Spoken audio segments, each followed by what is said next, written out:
एक ही लिंक बनाई है, लेकिन एक लिंक हमारे यहाँ ओपन नहीं होती, इसीलिए आपको दिक्कत आती है। नहीं, बट बाकी सब क्लास की वही लिंक से रोज जुड़ रहे हैं हम लोग। तो मैंने वही भेजी आपको जो मेन बनाई हुई है, पर नहीं उसमें है। आपने, वो मेरे इसमें नहीं आ रही है ना, वो क्या पता होता नहीं। है ना, लैपटॉप या किसी से ज्वाइन करे ना, वो लिंक मेल करना पड़ता है, फिर मेल में जाके खोलना पड़ता है। लॉगिन आईडी अच्छा, पासवर्ड दिखाता ही नहीं है। जूम में तो क्या नहीं पर अभी तो सेम प्रॉब्लम सेकेंड सेमेस्टर में माधवी जी के क्लास का भी वही आया कि मैम हमें अपन क्लास में लीजिए। ओके। शायद से उसका कुछ होगा, पता नहीं, या फिर उसी डेट का करना पड़ता होगा। गीता आपको जी भी स्क्रीन वेट शेयर कर हो रही रही है, है क्या? इंदिरा जी भी वेट कर रही, गीता जी इंदिरा जी दोनों वेट कर रहे हैं। ये जो अभी की लिंक भेजी है ना, उसमें करने के लिए कहिए। आपको स्क्रीन शेयर हो रही है क्या? नहीं, नहीं मैम। मुझे तो स्क्रीन शेयर हो रही है। पार्टिसिपेंट्स का स्क्रीन दिख रहा है। हाँ हम तीनों दिख रहे हैं बस। अरे, एक तो लेट हुआ है आज। अब दिख रही है? हाँ मैम, आप दिख यस। रहा है। आ गए सुमन जी। हाँ, देखो कल हमने द्रविड़ शैली के मंदिरों को देखना शुरू किया था, उसमें मूडबिद्री को हमने शुरू किया था। ठीक, द्रविड़ शैली की विशेषताएं क्या होती है, एक बार के लिए इनका ध्यान रखना। द्रविड़ शैली में ऊपर जो पिरामिडीय संरचना होती है उसे कहते हैं, मतलब पिरामिड के आकार की संरचना होती है, एक के ऊपर एक शिखर होते हैं, उसे विमान कहा जाता है, जो गर्भगृह के ऊपर होते हैं। पहले ये जो पिरामिड की संरचना होती थी उसमें इतनी मूर्तियां नहीं होती थी, लेकिन जैसे जैसे समय बदलता गया, ये पिरामिड की जो संरचना है उसके अंदर छोटी छोटी मूर्तियों की संख्या भी बढ़ती गई। और आज अगर द्राविड़ शैली के मंदिरों की विशेषता देखें, तो इन मंदिरों की विशेषता में सबसे बड़ी बात होती है इन पिरामिड के संरचना की, है ना। उसमें पिरामिड की जो ऊपर की संरचना है, जिसे द्राविड़ शैली के मंदिरों में विमान कहा जाता है, ये संरचना के अंतर्गत छोटी छोटी बहुत सारी मूर्तियां बढ़ती गई। दूसरी चीज महत्वपूर्ण होती है द्राविड़ शैली के मंदिरों में, वो है गोपुरम। गोपुरम का अर्थ मैंने कल क्या बताया था आपको? जो द्वार होता है, जो मुख्य द्वार होता है, द्वार बड़ा होता सबसे है। बड़ा ऊंचा, और मंदिर के पूर्व जो मुख्य द्वार होता है उसे गोपुरम कहते हैं। और ये मुख्य मंदिर जो है उससे भी ऊंचा होता है बहुत बार, ध्यान रखना। जो मुख्य द्वार है गोपुरम, ये मुख्य मंदिर से भी ऊंचा होता है, जो एक्चुअल द्राविड़ शैली में। ठीक, इसके बाद द्राविड़ शैली के मंदिरों की और प्रमुख विशेषता है कि ये जो मंडप है, मंडप यानी हॉल, ये हॉल जो है ये स्तंभों से युक्त होते हैं। ठीक, जो कि नागरी शैली से द्राविड़ शैली को अलग करते हैं। ये तीन विशेषताएं इसमें विशेष रूप से देखने को मिलती है। अब मूडबिद्री का जो मंदिर है उस पर हम चलते हैं। ठीक, बाकी ये सारी चीजें कल मैंने देखी ली ही थी शायद। अब मूडबिद्री को दक्षिण भारत का जैन काशी कहा जाता है। जब मूडबिद्री में जैन मंदिरों की रचनाएं हुई थी तब उसमें 30 मंदिर थे, लेकिन वर्तमान में जो मूडबिद्री गांव है वहां पर 18 मंदिर उपलब्ध है अच्छे स्थिति में, है ना। उन 18 मंदिरों को भी हम देखेंगे।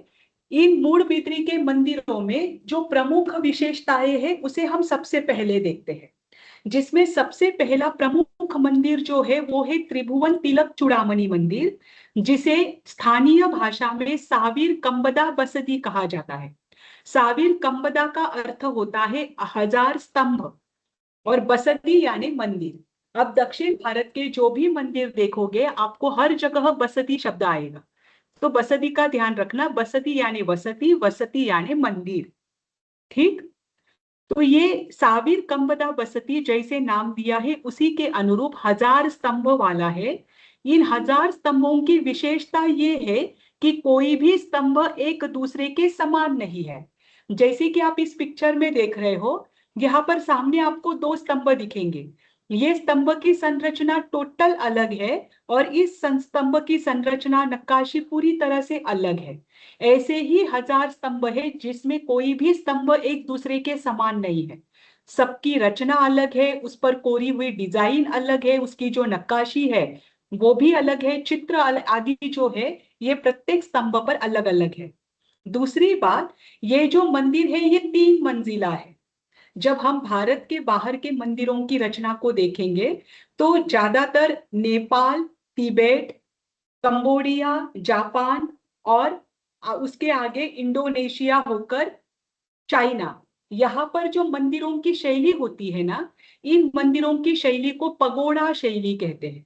आपने पगोड़ा शब्द कभी सुना होगा। इसमें छत पर छत होती है, 3 छतें होती है। ऐसे पगोड़ा शैली में इन मंदिरों की रचना होती है।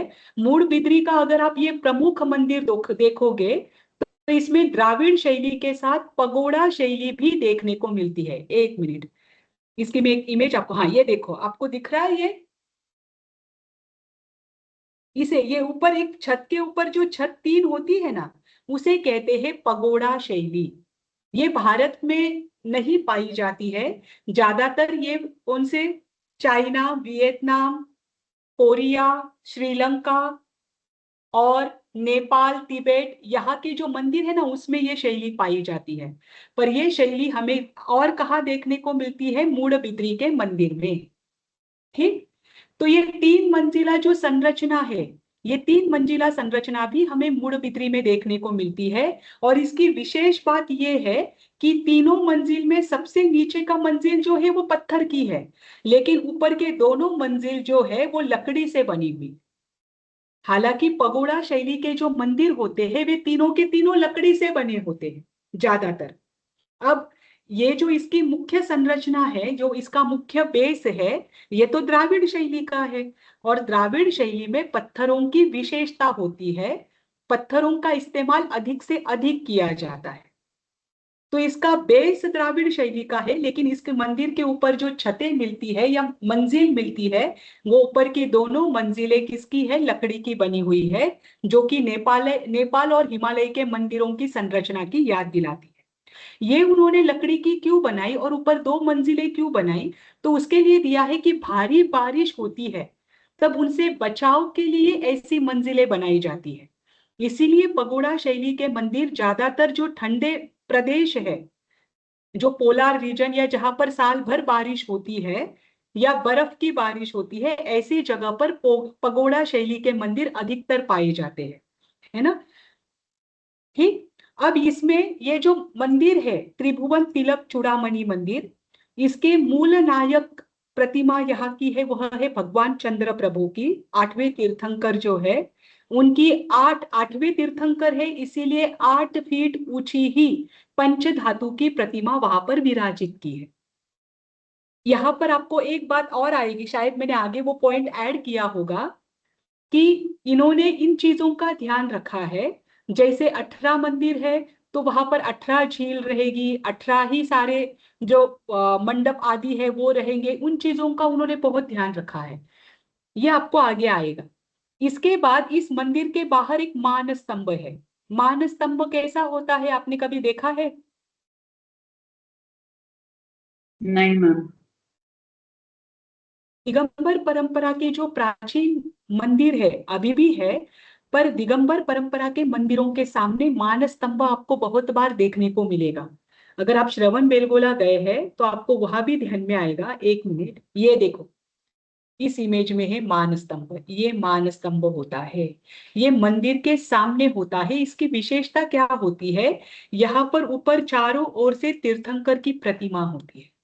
मान स्तंभ का अर्थ क्या है, एक ऐसा स्तंभ जो मंदिर के बाहर हो और जिसके पास, देखो ऊपर आपको प्रतिमा देखनी है तो आपको ऊपर देखना पड़ेगा, और जिसके पास देखकर वो इतना ऊंचा है कि उसके पास देखकर हमारा अहंकार कम हो सकता है या हमारा अहंकार कम हो, तो मान स्तंभ रखने के पीछे हमेशा से उद्देश्य ये रहा है कि जीव जब भी तीर्थंकर की जिन प्रतिमा के दर्शन के लिए अंदर जाए तो बाहर वह मान स्तंभ के प्रथम दर्शन करे, ताकि उसका अहंकार वो बाहर ही छोड़े और फिर मंदिर में प्रवेश करे।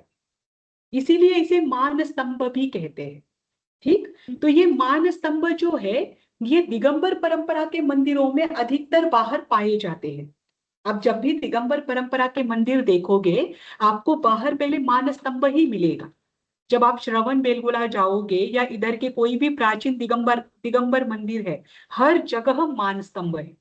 तो ये दक्षिण भारत के जो द्राविड़ शैली है इसका भी ये प्रमुख भाग रहा है कि यहाँ पर मान स्तंभ आपको देखने को मिलते हैं। और मान स्तंभ भी कितना ऊंचा है, 50 से 60 फीट ऊंचा है। और मूड़बिद्री का जो मान स्तंभ है ये मोनोलिथिक जो पत्थर है, मोनोलिथिक यानी एक ही चट्टान से बना हुआ है। इसमें पत्थरों के टुकड़ों को या दो पत्थरों को जोड़कर नहीं बनाया है, जो एक अखंड पत्थर है उससे ही ये मान स्तंभ बनाया गया है। ठीक, और ये मान स्तंभ बनाया है यहाँ की रानी नागला देवी ने। ठीक, अब देखिए जो मूड़बिद्री का प्रमुख मंदिर है त्रिभुवन तिलक चूड़ामणि मंदिर, जिसमें 1000 स्तंभ है, इस मंदिर में 7 मंडप भी पाए जाते हैं। ध्यान रखना, 7 मंडप यानी 7 हॉल, और सबको अपना अपना एक नाम दिया गया है। जैसे सबसे प्रवेश द्वार जो है उसे गोपुर मंडप कहा जाता है, क्योंकि गोपुरम का अर्थ ही प्रवेश द्वार होता है ना। तो जो शुरुआत का जो प्रवेश द्वार जो है, एक मिनट,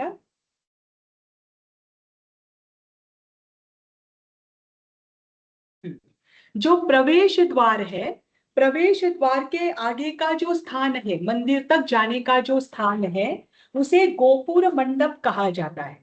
ठीक, फिर मुख्य प्रवेश करने के बाद, मंदिर में प्रवेश करने के बाद एक बहुत बड़ा हॉल है, उस हॉल को भैर देवी मंडप कहा गया है।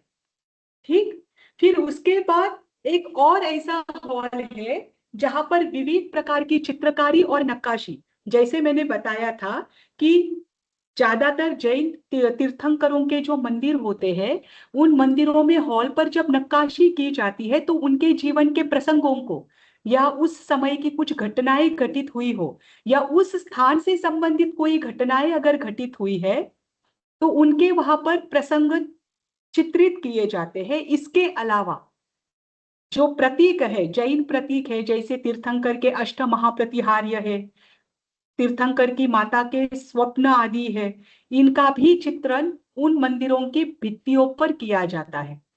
तो यहाँ का जो त्रिभुवन तिलक चूड़ामणि मंदिर है, इसके अंदर मुख्य हॉल जो है, मुख्य हॉल के बाद और एक हॉल आता है जो कि चित्रकारी और नक्काशी से भरा हुआ है, जी इसी कारण इसे चित्रा मंडप भी कहते हैं। फिर उसके बाद एक प्रमुख गर्भगृह के सामने वाला हॉल है जहां पर जो लोग हैं तीर्थंकर की प्रतिमा के दर्शन के लिए आते हैं तो वे वहां से तीर्थंकर की प्रतिमा को वंदना करते हैं। इस कारण से वहां पर बैठकर आप स्तवना स्तुति वंदना आदि करो, इस कारण से उस हॉल को नमस्कार मंडप कहा जाता है। फिर तीर्थंकर की प्रतिमा का स्थान गर्भगृह और मूल प्रतिमा के साथ अन्य तीर्थंकरों की भी प्रतिमाएं वहां पर है जो कि बाजू के हॉल में रखी है, उसे तीर्थंकर मंडप कहा जाता है। उसी के साथ लक्ष्मी मंडप और गर्भगृह जो प्रमुख तीर्थंकर की प्रतिमा का स्थान है, जो कि चंद्र प्रभु तीर्थंकर की प्रतिमा वहां की मूल नायक प्रतिमा है, उस गर्भगृह में उनकी स्थापना है। ऐसे 7 मंडपों से युक्त यह त्रिभुवन तिलक चूड़ामणि मंदिर है। ठीक, फिर इसके बाद दूसरी मंदिर जो है यहाँ का प्रमुख वह है गुरु बसदी या सिद्धांत बसदी मंदिर। इसे गुरु बसदी या सिद्धांत बसदी क्यों कहा जाता है?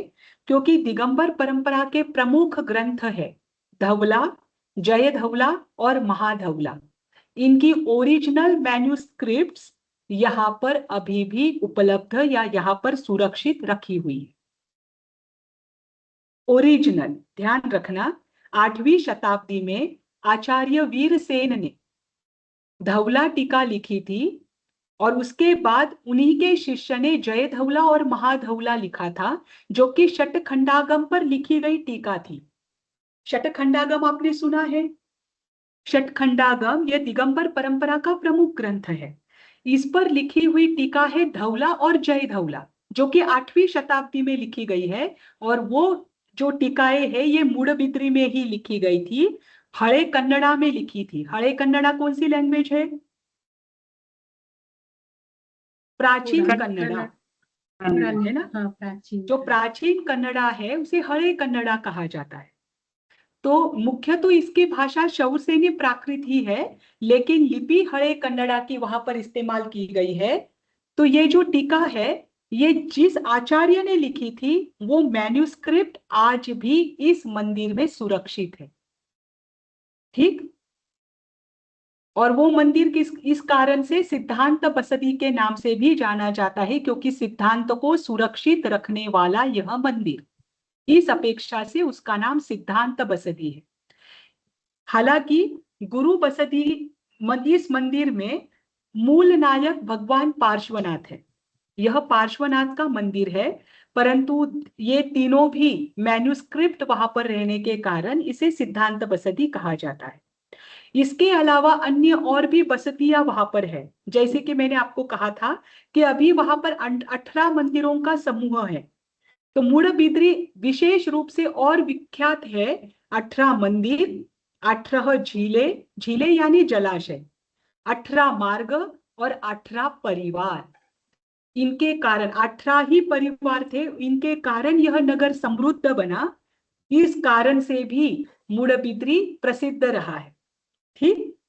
फिर इसके बाद आता है लेपदा बसदी। इसमें पुनः चंद्रप्रभु तीर्थंकर जो है वो मूल नायक है, पर यहाँ पर चंद्रप्रभु तीर्थंकर की चंदन की लेप वाली प्रतिमा मिलती है। ठीक।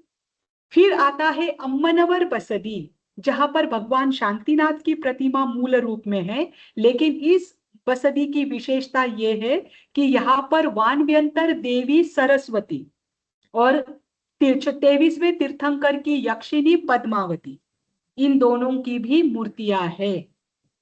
ध्यान रखना, प्राचीन जैन आचार्य सरस्वती देवी को वानव्यंतर देवी के रूप में देखते हैं, और पद्मावती देवी आपको पता है कि 23वें तीर्थंकर की यक्षिनी है। इन दोनों की भी मूर्तियां अम्मनवर बसदी में पाई जाती है। भगवान शांतिनाथ यहाँ के मूल नायक है। फिर विक्रम शेट्टी बसदी और कल्लू बसदी। विक्रम शेट्टी बसदी का निर्माण एक व्यापारी ने किया था, तो उनके नाम पर इस बसदी का नाम पड़ा है। और कल्लू बसदी, यहाँ पर पत्थरों की सुंदर सुंदर मूर्तियां हैं, और लगभग मूडबिद्री के सारे जो मंदिर है ये सारे के सारे मंदिर पत्थरों से ही बने हुए हैं, क्योंकि ये द्राविड़ शैली में। ठीक। पर ये जो है कल्लू बसदी और विक्रम शेट्टी बसदी, यहाँ पर जो मूर्तियां आदि है इसकी नक्काशी अत्यंत सुंदर है। कदाचित ये 14वीं शताब्दी के बाद बना है, इस कारण से अभ्यास करके ये बनाया गया है। और बाकी के मंदिरों की अपेक्षा से ये नया है, मतलब आधुनिक है। बाकी के तो प्राचीन है, 8वीं 9वीं शताब्दी के वो मंदिर है। लेकिन ये जो है विक्रम शेट्टी और कल्लू बसदी ये 14वीं शताब्दी का है, तो इस अपेक्षा से उसमें कलाएं और या नक्काशी और ऐड की गई है। ठीक। अब इसके बाद जो 18 मंदिरों की सूची है एक बार मैं वो ले लेती हूँ, और फिर आगे की इसकी इंफॉर्मेशन वैज्ञानिक तरीके से मूडबिद्री का क्या महत्व है उसे हम देखेंगे। ठीक। शॉर्ट में देखिए, यहाँ का प्रमुख मंदिर है त्रिभुवन तिलक चूड़ामणि। गुरु बसदी भी यहाँ का प्रमुख मंदिर है, क्योंकि गुरु बसदी में सबसे प्राचीन मैन्युस्क्रिप्ट जो है ओरिजिनल वो संभाले हुए है। फिर अम्मनवर बसदी जो है यहाँ पर आपको सरस्वती और पद्मावती की मूर्तियां मिलती है, तो यक्षिनी की भी मूर्ति होना और वानव्यंतर देवी की भी मूर्ति होना ये इस मंदिर की विशेषता है। लेपद बसदी की विशेषता यह है कि यहाँ पर चंद्र प्रभु की जो मूर्ति है ये चंदन के लेप से बनाई है, या ऊपर से चंदन का लेप किया गया है, इस कारण से इसकी अपनी विशेषता है। इसके अलावा छोटे छोटे मंदिर वहां पर पाए जाते हैं, जैसे चंद्रनाथ बसदी है जो कि चंद्र प्रभु का और एक मंदिर है। पार्श्वनाथ बसदी है, वो भी पार्श्वनाथ मंदिर भगवान का और एक मंदिर है। विक्रम शेट्टी व्यापारी के नाम के कारण उसका नाम विक्रम शेट्टी बसदी बना है। एक व्यापारी द्वारा ये बनाया हुआ है। ठीक, वैसे ही कल्लू बसदी है, कोट्टी बसदी है, सेट्टी बसदी है, चोल सेट्टी बसदी है, ये यहाँ के बसदी के नाम है। पद्मशाले बसदी है, केरे बसदी जो कि जलाशय के पास है। ठीक, ऐसे नागशेट्टी, जैन, बेरा देवी और विजयनगर बसदी, ऐसे 18 जैन मंदिर मूडबिद्री गांव में स्थित है। ठीक, इसके पश्चात देखिए, हमने अभी देखा था कि यहाँ की वास्तुकला शैली जो है ये द्राविड़ शैली के साथ हमें पगोड़ा शैली भी देखने को मिलती है। देखो यहाँ पर आपको क्लियर ध्यान में आएगा, आपने कभी देखे होंगे दूसरे देश के मंदिर, विशेषकर नेपाल, हिमालय, चाइना यहाँ के, तो इनमें ये स्टाइल, ये स्ट्रक्चर आपको वहां पर हमेशा देखने को मिलेगा। ये है पगोड़ा शैली। तो द्राविड़ शैली के साथ पगोड़ा शैली भी यहाँ पर देखने को मिलती है। पगोड़ा शैली की विशेषता ये होती है कि वो लकड़ी का बना हुआ होता है। इस कारण से यहाँ के जो मंदिर है इनके ऊपर के दोनों मंजिल ये लकड़ी से बनाए गए। ठीक, इसके साथ आपको यहाँ के जो स्तंभ है, इन स्तंभों पर अरब व्यापारी, ध्यान रखना, अरब व्यापारी चीनी ड्रैगन यानी चाइना का जो ड्रैगन प्राणी है वो, अफ्रीका का जिराफ और विदेशी जो अन्य पशु हैं उनके भी चित्र आपको स्तंभों पर देखने को मिलते हैं।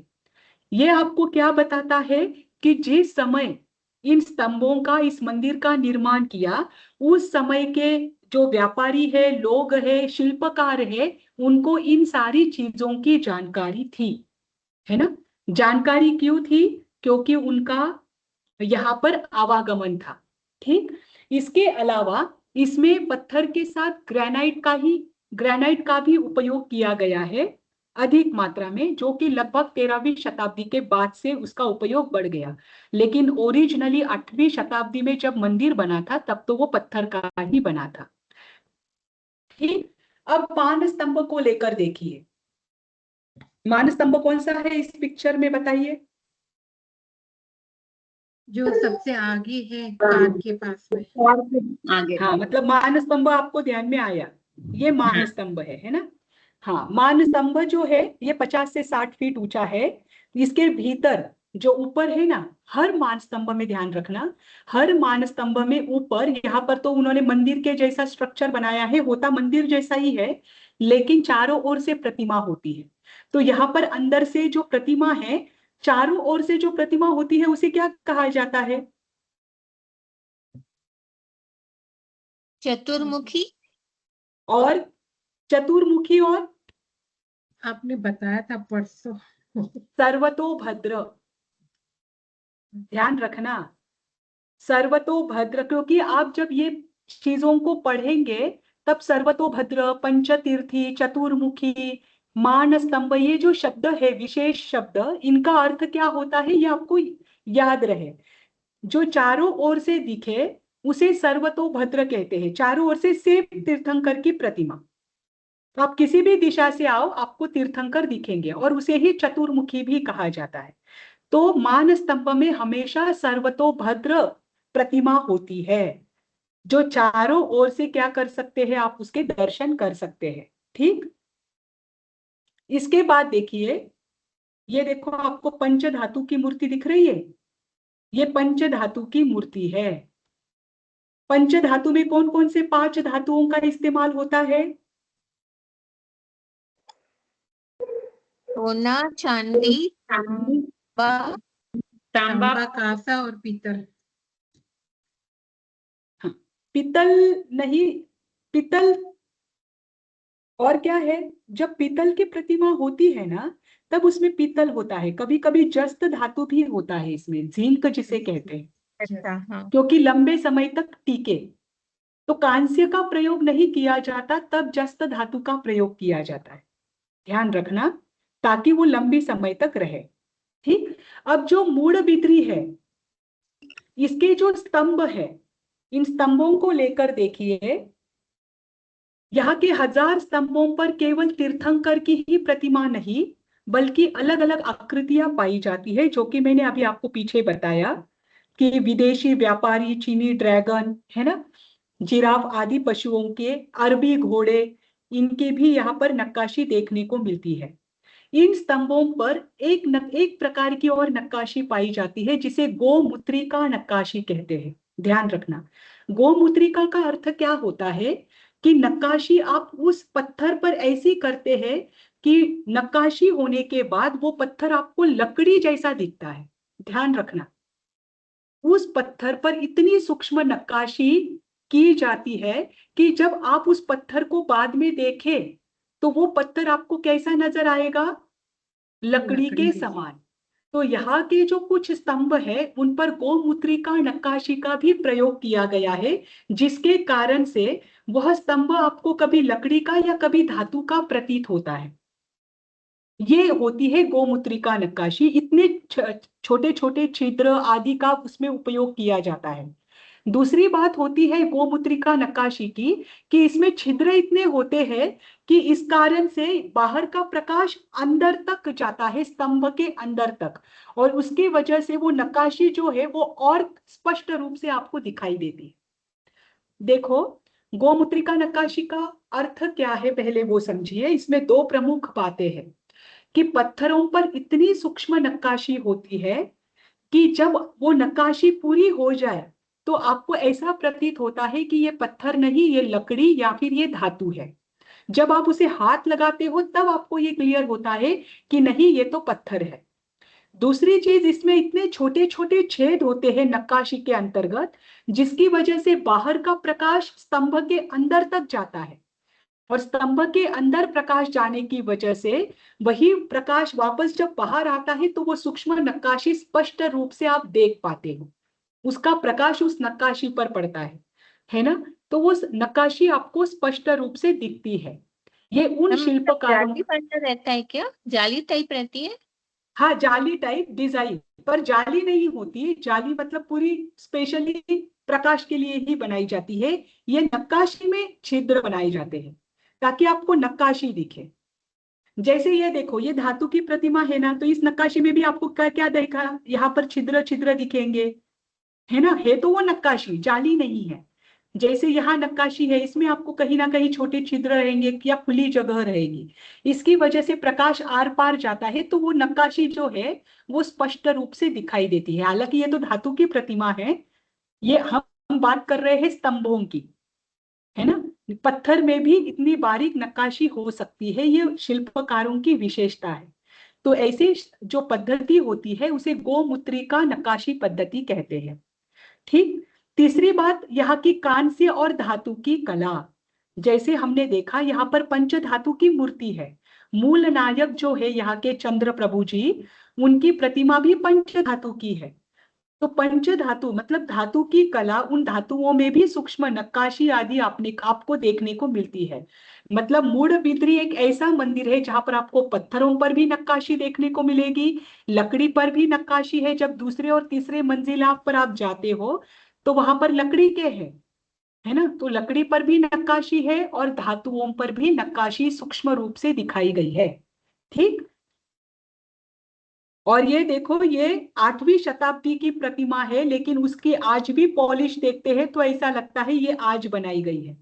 आप सोचिए, लगभग 2000 साल पहले का ये मंदिर है और उसकी प्रतिमा आज भी उतनी ही ताजी दिखती है, फ्रेश दिखती है ना।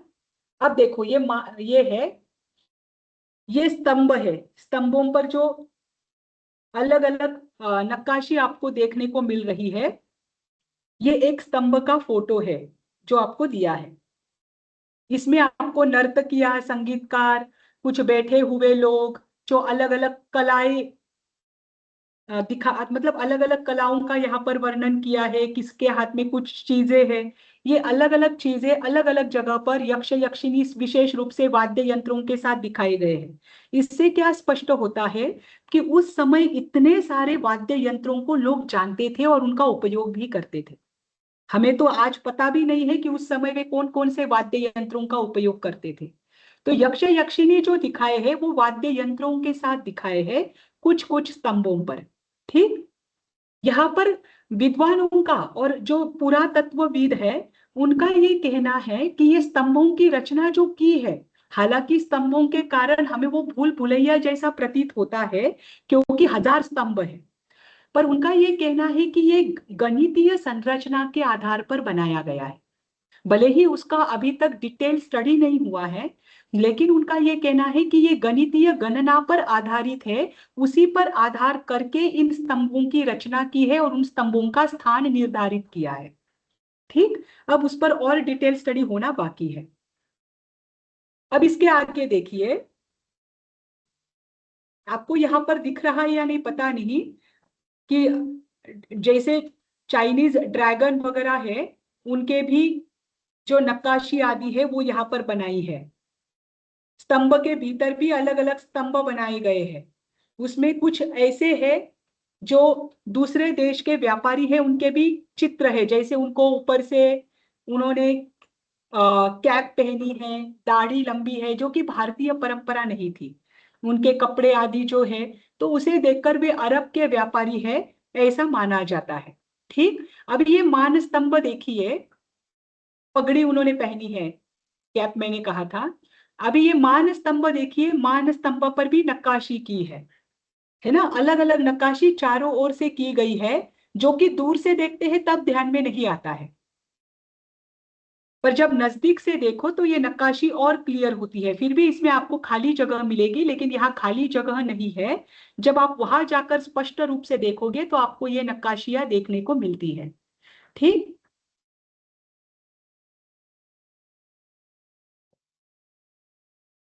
इसके संदर्भ में और कुछ लेने की जरूरत है? नहीं, मैं बहुत है ये तो। मैम इसके हाँ। पहले की एक मिनट स्लाइड डाली ना मैम, इसके पहले वाली स्लाइड एक मिनट डाली। यस मैम, मैं तो बहुत लेट ज्वाइन कर पाई। ये कोई स्लाइड जैसे- बोल रहे फर्स्ट हो? स्लाइड थी हाँ एक अनिता, मिनट मैम, इसके नेक्स्ट वाली कौन सी यही थी? यही एक फर्स्ट सेकंड थी। ओके नहीं, ये मैंने बीच का नहीं पढ़ा, क्योंकि वो मैंने पहले शॉर्ट में बता दी थी आपको इंफॉर्मेशन, इसलिए मैंने नहीं पढ़ा वो। Okay ma'am. ठीक, मैम ये जो लकड़ी का बनाया, ये तभी 8वीं शताब्दी का ही है या बाद में बनाया गया है? तो ये बाद लकड़ियां में अभी देखो, तक ये मंदिर जो है ना, ये मंदिर, ये तो तब का है ऐसा कहा जाता है, लेकिन तब का मतलब 8वीं शताब्दी का नहीं, बाद में भी जीर्णोद्धार होते रहे हैं, है ना। तो इस कारण ये नहीं कह सकते कि जो नीचे का बेस है, जो मुख्य मंदिर है, वो जैसे 8वीं शताब्दी का है तो ऊपर का भी 8वीं शताब्दी का होगा, क्योंकि हम मंदिर देखते हैं, देखो आपको एक चित्र दिखाई देगा, ये मुख्य मंदिर है 1000 स्तंभों वाला, इसके नीचे का तो आपको पुराना दिखता है, लेकिन जब आप ऊपर के लकड़ी के शैली को देखोगे तो वो उसके अपेक्षा से आपको आधुनिक लगता है, अर्वाचीन लगता है, ऐसा नहीं लगता है कि ये 8वीं शताब्दी का होगा। हाँ, अगर इसलिए ये लकड़ी बारिश तो खराब हो सकता है ना, इतने सालों हाँ से होता लकड़ियां है, तो देखो, खराब हो- नहीं, लकड़ी पर जब विशेष रूप से उस समय अलग अलग तेल पाए जाते थे, और आजकल अगर आप पेंट वगैरह करो तो वो लकड़ी भी खराब नहीं होती, है ना, उसकी अगर उसको अगर फर्निश्ड करके रखो अच्छे से, तेल वगैरह जो मिलते हैं उस पर उसका लेप लगा कर रखो तो लकड़ी खराब नहीं होती। उसकी जो बहुत सारी पद्धतियां होती है इन चीजों को संभालने की। आप सोचिए, ताड़ पत्र जैसे ताड़ पत्र है, जो कि इतने पतले होते हैं, पत्ते होते हैं, उन पत्तों को भी काजू के तेल से, बादाम के तेल से, गोडंबी के तेल से आज तक संभाला गया है, इतना पतला होने के बाद भी। तो क्या लकड़ी को वो नहीं संभाल सकते थे? तो लकड़ी के मंदिर भी तो आपको प्राचीन परंपरा के मिलते हैं, है ना, तो वो तो संभाला जा सकता है, उसमें कोई दिक्कत नहीं है। और प्राचीन जो परंपरा थी उसमें ऐसे साधन उपलब्ध थे, उनको ऐसी जानकारी थी कि हर चीज को कैसे संभाला जाता है, तो वो हो सकता है। लेकिन जैसे वो स्ट्रक्चर देखते हैं तो लगता नहीं है कि वो 8वीं शताब्दी का होगा, ऊपर का पगोड़ा शैली में जो है। अब इसकी देखो इंजीनियरिंग, देखो मैम इस मैम पूरे एक सेकेंड मैम, एक सेकेंड मैम, आपने जो स्टडी मटेरियल शेयर किया है उसमें इतने डिटेल से नहीं है ना मैम? नहीं नहीं, ये तो पीपीटी में आपको शेयर करूंगी पूरा होने के बाद, ये मैंने पीपीटी में ही रखा है, तो आप ये ये सारी करेंगे ना पीपीटीज बाद में? आपको।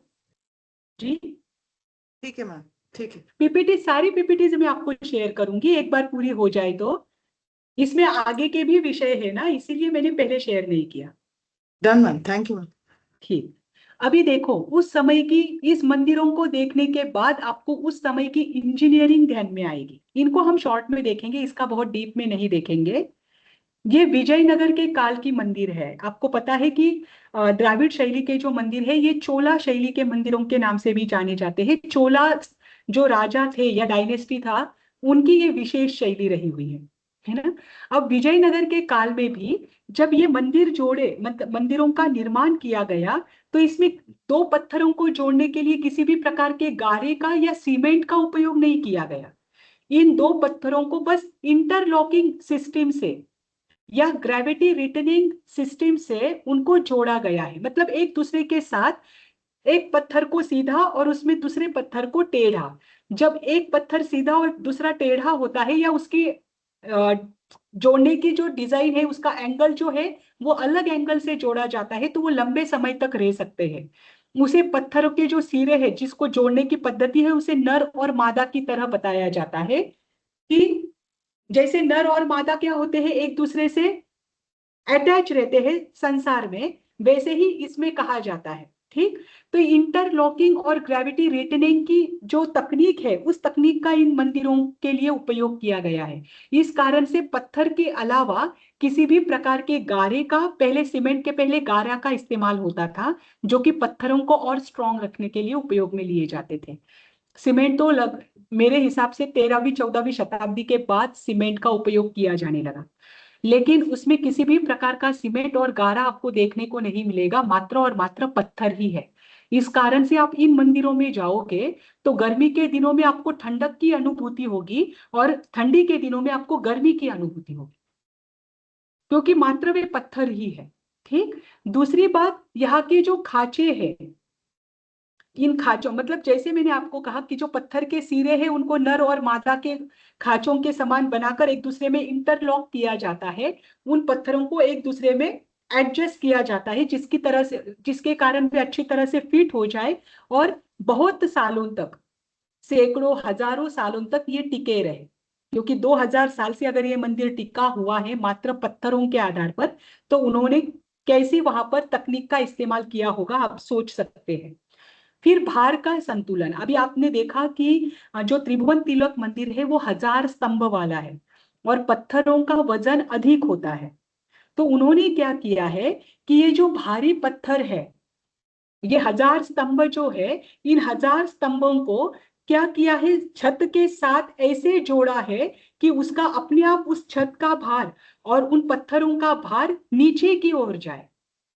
मतलब छत जो है उस छत पर उसका लोड नहीं आता है, उसका लोड और मात्र जमीन पर भी नहीं आता है, ताकि वो स्तंभ जो है उसका भार इन दोनों पर ना रहे।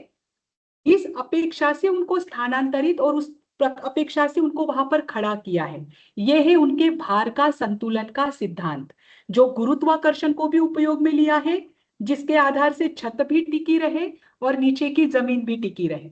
ठीक,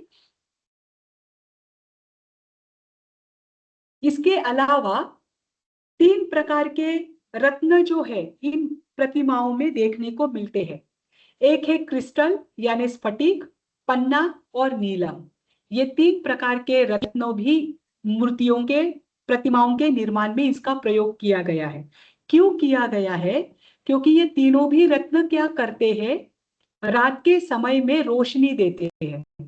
जब रात के समय में भगवान के सामने, प्रतिमा के सामने दिया जलाया जाता है, तो दियों की रोशनी उन रत्नों पर पड़ती है ना, और उन रत्नों की रोशनी से, उससे जो रोशनी निकलती है वो पूरे गर्भगृह में पसरती है, पूरे गर्भगृह में फैलती है। इस कारण से भी यहाँ पर इन 3 प्रकार के रत्नों का उपयोग किया गया है, जिस कारण से अंधेरे, स्फटिक, पन्ना और नीलम, ये देखो आपको स्क्रीन पर दिया है। इन 3 रत्नों का भी उपयोग किया गया है, जिसके कारण से दिए का प्रकाश जब उस प्रतिमा पर पड़ता है तो उस प्रतिमा में ये रत्न होने के कारण उसका प्रकाश जो है पूरे गर्भगृह में फैल जाता है, तो रात्रि के समय में भी वहां पर अंधेरा नहीं होता। ठीक, ये देखो यहाँ पर पंच धातु दिए हैं, सोना, चांदी, तांबा, जस्ता और लोह। यहाँ पर इन पंच धातुओं का इस्तेमाल किया है।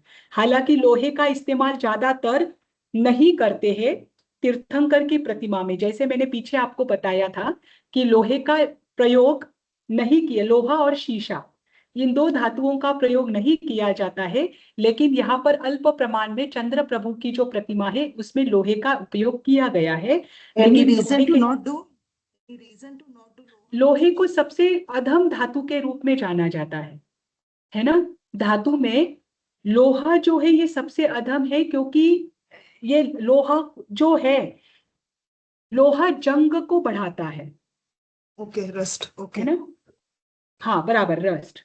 तो इस कारण से लोहे को इस कारण से ही सबसे अधम धातु माना जाता है, और इस कारण से लोहे की प्रतिमा बनाई भी नहीं जाती है। ठीक, पर यहाँ पर पंच धातु में लोहे का भी इस्तेमाल किया है, लेकिन उसे जंग ना लगे इसके लिए वहां पर जंग रोधी जो तत्व है, जस्ता आदि क्या करता है, ज्यादातर जंग का रोध करता है, उनको भी अधिक प्रमाण में लिया है ताकि उसकी चमक हमेशा बनी रहे, और आज भी उसकी चमक बनी है। मैम अधम यानी कि अधम यानी सबसे लोएस्ट। lowest. And शीशा क्यों नहीं यूज होता है? लीड भी लीड का इसके लिए होता है शायद, मेरे हिसाब से वो गुड कंडक्टर ऑफ हीट है ना।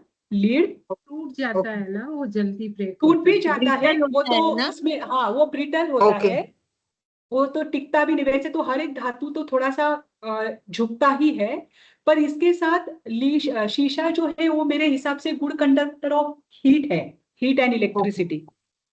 ठीक तो है। इन दोनों के कारण भी नहीं होते हैं। ठीक, अब इसमें गोमुद्रिका नक्काशी है, ये आपने देखा है। इसी के साथ छोटा राजवंश का इसमें योगदान रहा है। आपको पता होना चाहिए कि जब मूडबिद्री का मंदिर का निर्माण किया गया तो वो तो स्थानीय लोगों ने और व्यापारिक जो लोग थे उन्होंने इन मंदिरों का निर्माण किया है, लेकिन उस समय शासक के रूप में थे छोटा राजवंश, और उन्होंने भी अपनी ओर से यहाँ पर हमेशा इसको संरक्षण देने का कार्य किया है। इस कारण से 2000 वर्ष के बाद भी मूडबिद्री आज भी सुरक्षित है। ठीक, अब इसके बाद हमें श्रवण बेलगोला देखना है, लेकिन मेरी अगली क्लास है, श्रवण बेलगोला हम अगले क्लास में ही देख पाएंगे। ठीक, आज के लिए हम यहीं पर रुकते हैं। आप किसी को कोई प्रश्न है? मैम बीच में आए थे पर पढ़ते वक्त भूल गई, तो फिर से देखती हूँ मैम, थोड़ा अच्छा सा। ठीक है, देख कर रखना, मुझे अगले क्लास में भले ही पूछ लेना। यस पर मैम। मेरे हिसाब से मूडबिद्री के लिए अगर कोई प्रश्न आता है तो आपको इतना सफिशियंट है। ठीक है मैम। बहुत है मैम, बहुत स्लाइड्स हो गई इसकी, तो अच्छा अच्छा क्वेश्चन रेडी होगा। है ना। मैं तो पीपीटी भी वैसे शेयर कर दूंगी, जैसे ही इस पीपीटी का सारा मैटर पढ़ाना हो जाएगा वैसे वैसे पीपीटी आपके साथ शेयर करती रहूंगी। ठीक है मैम। ठीक, चलो आज के लिए रुक जाए फिर। Yes ma'am, thank you. चलो आप सभी जय को जिनेंद्र सादर जय जिनेंद्र। जय जिनेंद्र मैम, थैंक यू मैम। जय जिनेंद्र, थैंक यू मैम। जय थैंक जिनेंद्र। You ma'am.